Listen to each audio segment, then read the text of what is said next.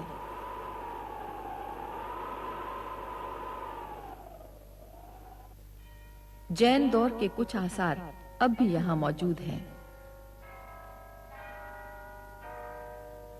Vera واہ میں واقع یہ خوبصورت مندر بھی جین تہذیب کی یادگار ہے۔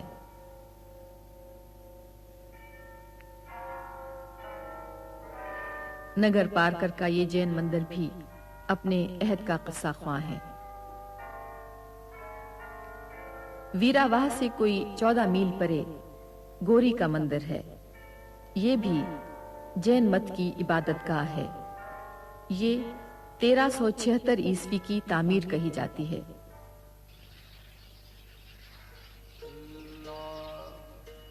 نگر پارکر سے 4 میل پہلے بھوڈے سر میں ایک تاریخی مسجد واقع ہے۔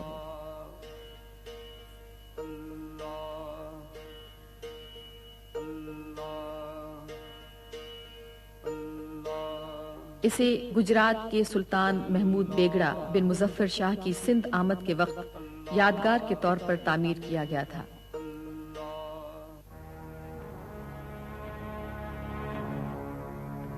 تھر میں کئی قلعے بھی تعمیر کیے گئے۔ یہ صحرا اور شاداب علاقوں کے سنگم پر واقع ہیں۔ 9 کوٹ کا قلعہ 1814 عیسوی میں ٹالپور حکمران میر مراد علی خان نے تعمیر کرایا تھا۔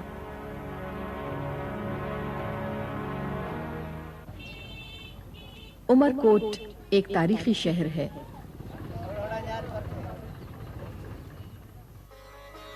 یہاں 1542 عیسوی میں مغل اعظم جلال الدین محمد اکبر نے آنکھیں کھولی۔ یہاں بھی ایک تاریخی قلعہ موجود ہے جو عمر سومرو بن دودو سے منسوب کیا جاتا ہے۔ اس قلعے نے دنیا ادب کو عمر ماروئی جیسی لوک داستان دی۔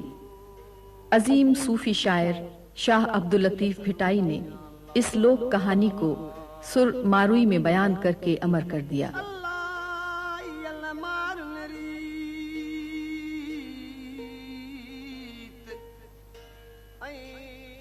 شاہ لطیف نے ماروئی کی بستی بھالوا کو ملیر کے نام سے پکارا ہے۔ ملیر یعنی سرسبز و شاداب علاقہ۔ عمر سومرو تک جب ماروئی کے حسن و جمال کے چرچے پہنچے تو اس کے دل میں بھی ماروئی کو حاصل کرنے کی خواہش جاگ اٹھی۔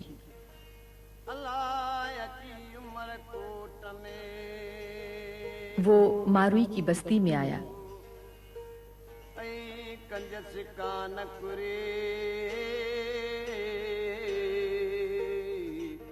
اس وقت ماروئی پن گھٹ پر پانی بھر رہی تھی۔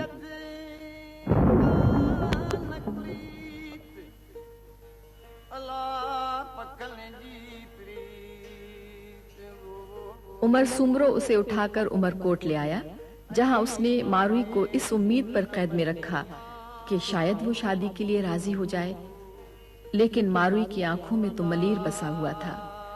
مٹی کی خوشبو کے آگے قلعے کی شاہانہ زندگی کچھ بھی نہ تھی۔ عمر سومرو پاک دامن ماروئی کی استقامت دیکھ کر اسے رہا کرنے پر مجبور ہو گیا۔ آج بھی سندھ کے لوک فنکار ماروئی کے درد کے ترجمان ہیں۔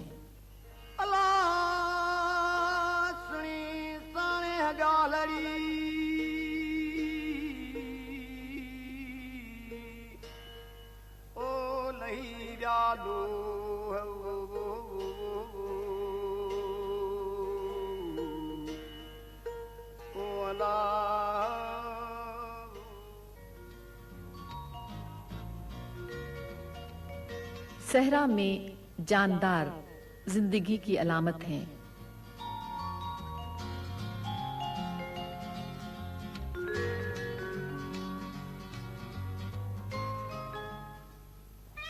مور ہر جا اپنی رعنائیاں بکھیرتا نظر آتا ہے۔